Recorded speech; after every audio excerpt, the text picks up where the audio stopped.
ചങ്ക് പൊട്ടി വിളിക്കാൻ പഠിപ്പിക്കണം. അങ്ങനെ വിളിച്ചാലുണ്ടല്ലോ കർത്താവ് ഇറങ്ങി വരും. ഈശോയ്ക്ക് അങ്ങനെ ഒരു പ്രശ്നമുണ്ട്.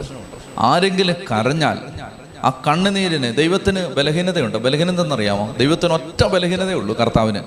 ആ ബലഹീനത കരയുന്നവനെ മറികടന്ന് പോകാൻ പറ്റില്ല. ആരെങ്കിലും കരഞ്ഞാൽ അവിടെ നിൽക്കും, ആരും നിലവിളിച്ചാൽ അവിടെ നിൽക്കും. കൊലപാതകയായിരുന്നു കായേൻ. സ്വന്തം സഹോദരൻ ആബേലിനെ കൊന്നു. 10-15 മിനിറ്റേ ആയിട്ടുള്ളൂ കൊന്നിട്ട്. ചോര വീണ ഈ മണ്ണിൽ നിന്ന് സഹോദരന്റെ രക്തം, നിരപരാധിയായവന്റെ രക്തം നിലവിളിച്ചു. സ്വർഗത്തെ നോക്കി നിലവിളിച്ച് കരഞ്ഞു. നിരപരാധിയായ ആബേലിന്റെ രക്തം കിടന്ന് നിലവിളിക്കുമ്പോൾ ദൈവം ചോദിച്ചു, കായേൻ എന്താ നീ ചെയ്തേ? നിന്റെ സഹോദരൻ എവിടെടാ? ഞാനാണ് എൻ്റെ സഹോദരന്റെ കാവൽക്കാരൻ.